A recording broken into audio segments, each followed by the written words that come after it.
Olá, tudo bem? Quero compartilhar com vocês um artigo do New York Times. E eles fizeram uma reflexão questionando o seguinte: o mundo está mesmo ruindo ou só parece? O mundo está mesmo ruindo ou só parece? O mundo entrou em uma era de turbulência incomum, ou só parece que isso aconteceu? Lendo as manchetes, é fácil concluir que algo se rompeu. Pandemia, escassez global de grãos, guerra entre Rússia e Ucrânia, derretimento político e econômico no Sri Lanka, o assassinato do ex-primeiro-ministro do Japão, nos Estados Unidos inflação, massacres, o acerto de contas sobre o 6 de janeiro e o fim do direito ao aborto. Pode ser difícil conciliar essa sensação de caos com os dados e projeções de longo prazo que mostram, segundo muitas métricas, que o mundo em geral está se tornando um lugar melhor. O que é que você acha? O mundo piorou ou o mundo está melhor? Qual o seu sentimento? Qual a sua percepção? Você enxerga um lado cheio do copo ou um lado vazio? O que é que refletiu o New York Times?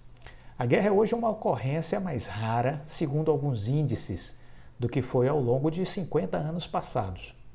E quando ocorre é significativamente menos mortífera. Genocídios e atrocidades em massa são cada vez menos comuns.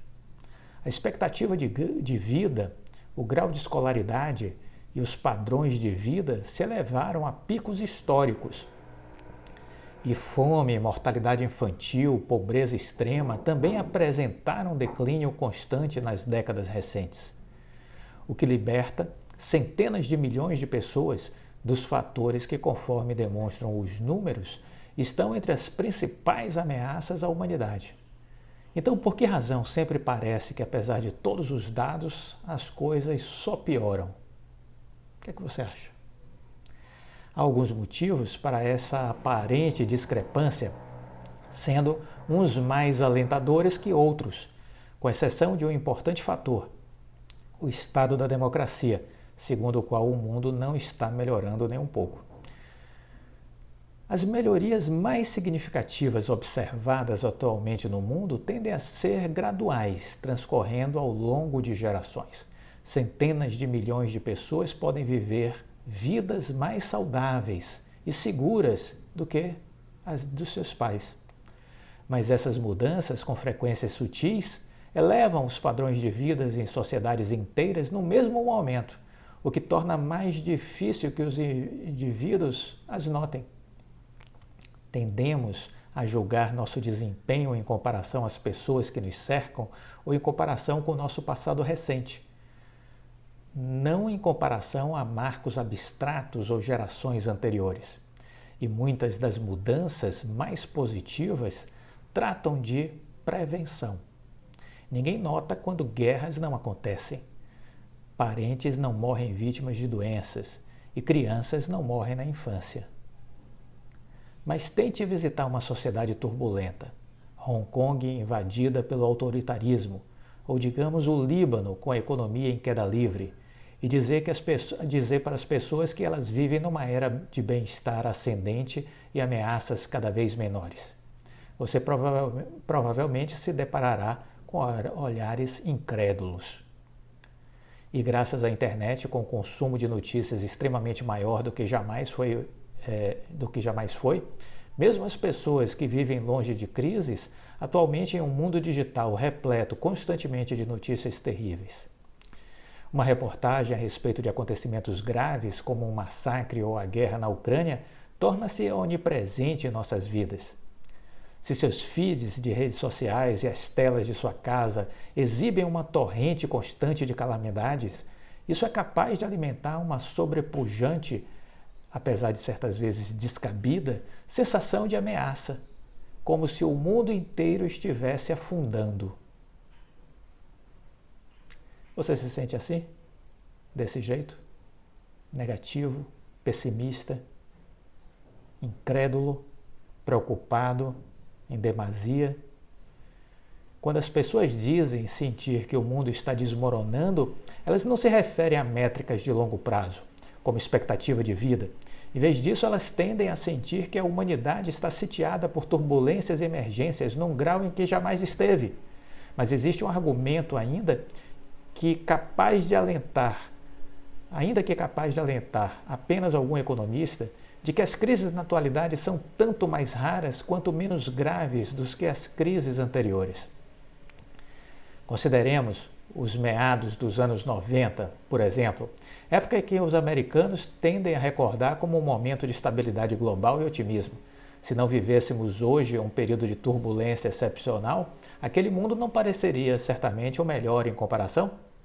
Na realidade, o oposto é verdadeiro.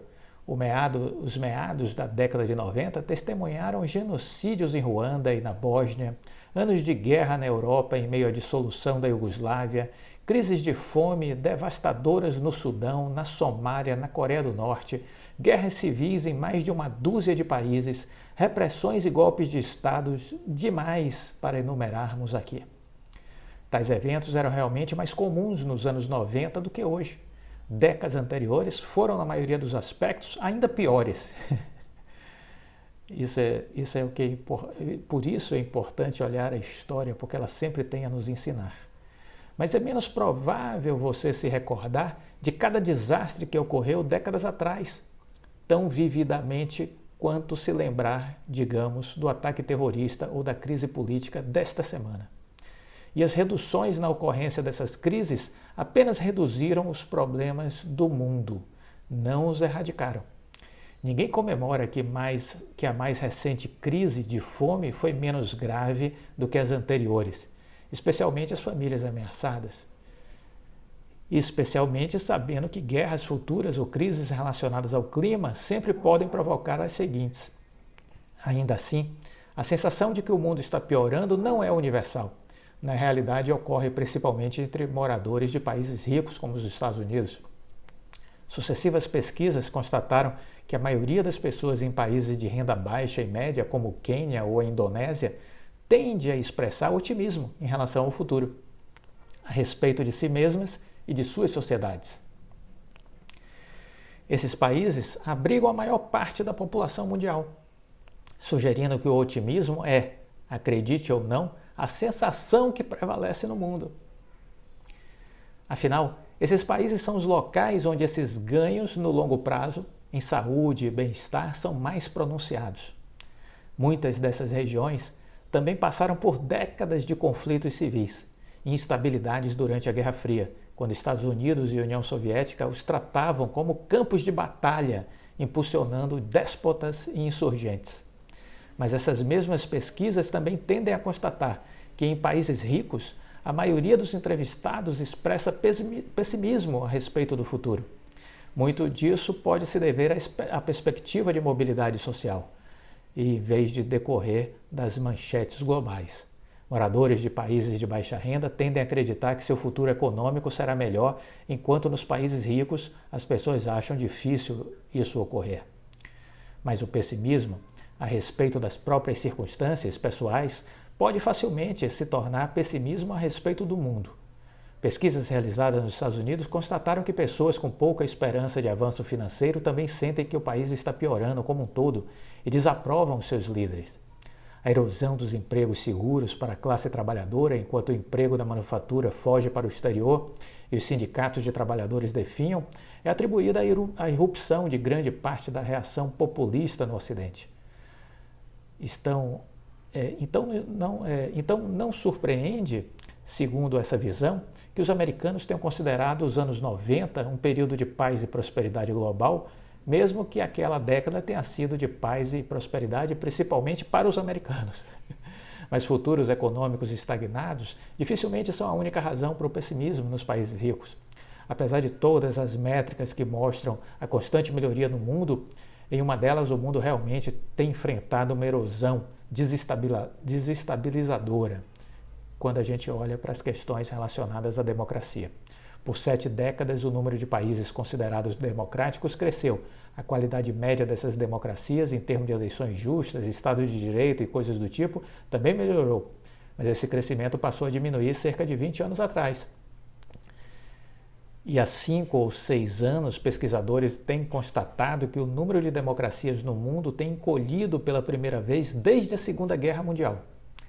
As democracias existentes também têm se tornado menos democráticas, mais polarizadas e mais propensas a disfunções políticas ou colapso. Considere a ascensão de governos autoritários na Hungria, nas Filipinas, na Rússia, os ataques ao judiciário na Polônia, o extremismo hindu na Índia e os temores de um golpe de Estado ocorrer no Brasil. Esses podem ser casos especificamente mais graves, mas são vanguardas de uma tendência. Assim como os Estados Unidos, onde analistas da democracia descrevem seus índices em quedas constantes. Em razão de países mais ricos serem mais propensos à democracia, eles também são mais propensos a serem afligidos por essa tendência. Isso pode justificar o pessimismo atual. Também é capaz de ajudar a explicar porque para os americanos pode parecer que o mundo inteiro está se desintegrando. Para os americanos, a quem lhes tocou passar a maior parte de suas vidas em uma sociedade segura e estável, a mudança para uma crise política aparentemente sem fim é desestabilizadora, capaz de fazer o mundo parecer um lugar mais obscuro e aterrador, o que pode fazer eventos distantes geograficamente também parecerem mais assustadores e desconcertantes. As pessoas buscam naturalmente padrões. Experimente algo uma vez, especialmente se a experiência for traumática, e você passará a encontrar a mesma situação por toda parte. Para os americanos subitamente sintonizados, digamos, nas ameaças domésticas de fraude eleitoral ou distúrbio civil, eventos similares que transcorrem em outros países subitamente lhe parecem muito mais viscerais. Tudo isso pode se somar a algumas crises distantes que os americanos poderiam ter desprezado, classificando-as como não relacionadas entre si 30 anos atrás. Podem hoje parecer tudo muito conectado. Podem até parecer provas do fim do mundo. É um artigo muito interessante que foi publicado pelo New York Times, mostrando essa visão pessimista versus otimista. Mas os indicadores eles são realmente muito interessantes. Quando a gente pega a média global no quesito, por exemplo, expectativa de vida, em 1972, a expectativa de vida na média mundial era de 57 anos e meio. Em 2022, é de 73 anos. Então veja como houve uma evolução da expectativa de vida. As pessoas morriam em média em 72 com 57 anos e meio. Em 2022, com 73 anos. A mortalidade infantil por 1.000 nascidos vivos em 1972 era de 96 óbitos, por 1.000 nascidos vivos. Em 2022, 27 mortes por 1.000 nascidos vivos. A alfabetização em 1976 era de 67% e atualmente 87%. Os mortos em guerras eram em 70, 242.452 pessoas em 1970. Em 2020 foram 49.304 pessoas. Dados coletados aí junto ao Banco Mundial, Unesco e outras instituições internacionais. Então, temos aí uma boa reflexão a fazer. Eu lhes confesso que enxergo o mundo sempre progredindo, a despeito das coisas negativas que acontecem. Mas eu sou daqueles que vê um mundo cada vez melhor. E isso me deixa muito tranquilo. Não significa que eu sou alienado, que eu não vejo as coisas ruins. Mas eu sei que, embora ainda aconteçam coisas ruins, elas são menos dramáticas do que foram há 10, 20, 30, 50 anos, há um século atrás. A vida é evolução e eu acredito nessa regra universal. Gostou do vídeo? Deixe o seu like, compartilhe com os amigos. Fique com Deus e até a próxima. Tchau.